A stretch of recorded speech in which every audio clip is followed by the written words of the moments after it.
It hasn't been that long since the first season of the AMC Plus Series Dark Winds came out, and now the second season has arrived. This season is more dangerous and tense. So are you going to be watching? Navajo tribal policeman Joe Leaphorn investigates a murder that could have personal connections and ties to the community. Zahn McClarnon returns as Joe Leaphorn, and as I said before, this season felt more energetic, suspenseful, and perilous than the first season, even though that first one did have its moments. There's a murder that happens to one of the tribespeople, leading both the outside police and the tribal police to investigate. But before the show gets to that, the season opens with a very intense sequence that immediately lets us know that the stakes have been raised and we could be in for a wild, mysterious ride. In addition to McClarnon, several others returned from the first season, including Jessica Matten, Kiowa Gordon, Deanna Allison, and Elva Guerra. Now, there are also some new additions like A. Martinez, Jerry Ryan, and Nicholas Logan. And the show continues to shine as it shows life on the Navajo reservation and then dives into some issues along with the mystery. There's a secondary storyline that focuses on births and just horrible actions that state hospitals were taking against indigenous women. This is a very powerful commentary that's highlighted. And while it's not preachy or in your face, it is incredibly emotional and heartbreaking. And within the main story arc, Leaphorn is investigating the murder, and then Chi is working as a PI for a client, and that's when their paths cross. And this allows for some really good tension between Chi and Bernadette as they have to work through the awkwardness of being former law enforcement partners, as well as friends, maybe even more. The villain for this season is brutal and ruthless, and that makes the chase exciting and sometimes leads to action-filled sequences that are high with adrenaline as well as danger. I love how the landscapes and the terrains are used in this. For several of the episodes, the wilderness becomes an antagonistic character, needing to just be overcome by all of the characters. But it's a deadly adversary, and those scenes, I thought they translated well. The camera work helps to put us up close with our characters, allowing us to intimately see their hurt or fury. And through one of the plot lines, moral dilemmas come into play, making characters choose whether they will do what's right by the law, do what's right by justice, or if they'll follow their rage and give in to their vengeful desire. Now, I was riveted during so much of this season. Not all of it is filled with action or even quick-paced drama. There's a certain meandering pace that this takes, embracing some of the Western genre feel while also being infused with a crime thriller. Now, I enjoyed how emotional this season got also. There are some big reveals for Leaphorn that even carry over from the first season, and they create engaging scenarios and conversations. And the turmoil that he faces, it's complex and nuanced. He's got to balance being a police officer, a husband, father, and then leader in his community, and then reconcile some of his desires with what he has to do and uphold as an officer.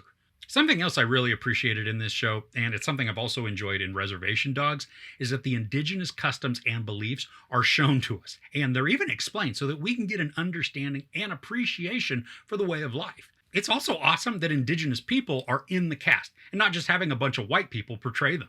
Now, the season isn't perfect. I mean, there are some slow spots, and even portions that feel more drawn out than maybe they should be. I liked Jerry Ryan in this season, but some of her inclusion didn't feel as pertinent, especially towards the latter half of the show. Now, there's something with the filming in a couple of the episodes that I'm still not sure where I land on. The scenes are in black and white, and at first I thought maybe they were flashbacks. But within these, only certain colors are illuminated. Like in one, it's just the blues. Everything else is in grayscale. Another used red as the highlight color. Now that sequence was a flashback, and the red, it's very visceral. And the technique, I mean, it looked good, but it also wasn't used consistently, so I'm still having a bit of trouble determining if it's a gimmick or a powerful storytelling mechanic. Just like with season 1, this is going to be a weekly release. If you have AMC Plus, you will get to see the episodes a few days before they air on the regular AMC channel. I think this go-round, the story is more engaging and exciting, so watching week to week will give you something to look forward to. But if you do decide to wait and binge it all, you're in for a great string of storytelling. Now, something else I like in this series, I mean both seasons included, is the sets and the costume design. Because this takes place in the early 70s, we've got period-appropriate clothing and cars. I mean, the clothing complete with large collars and those polyester suits.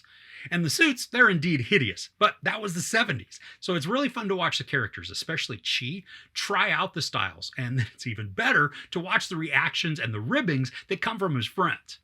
Now, I'm not sure if there's going to be a third season. The story we follow here is completely wrapped up with a good resolution. There are also character decisions that will impact future seasons if they do go forward. But if it doesn't, the show ends on a very satisfying note, providing closure to a lot and then allowing us to have hope for the future for a couple of the characters. Now, if you enjoyed the first season, I think you're going to like this one even more. The intensity, drama, emotion, and peril have all been amped up, creating moving and thrilling sequences as well as touching storylines that are rich with meaning. So overall, Season 2 of Dark Winds delivers another exciting crime thriller with the Navajo Reservation as its backdrop. Zahn McClarnon continues to bring passion and ferocity to his quiet character, this time wrestling with palpable moral dilemmas that test his mettle. The settings are both harrowing and beautiful, complementing the dangerous mystery through beautifully captured treacherous terrains. And kudos to the writers for including a story arc that both condemns and draws light on the atrocities that were carried out by state hospitals on unwitting mothers of the reservation. This show continues to amaze and captivate, with this season improving over the last to bring a powerful drama to the screen. There's no sex, brief nudity, a lot of profanity, and then a bunch of brutal and bloody violence. I give Season 2 of Dark Winds 4 out of 5 couches. So were you a fan of the first season? Do you have a favorite character? Now, I really like Bernadette because of her snark and her attitude, but let me know yours in the comments below. If you enjoyed this review, please give it a like. Also, don't forget to share and subscribe. I'm Chris. This is Movies and Munchies. Thanks for couching with me.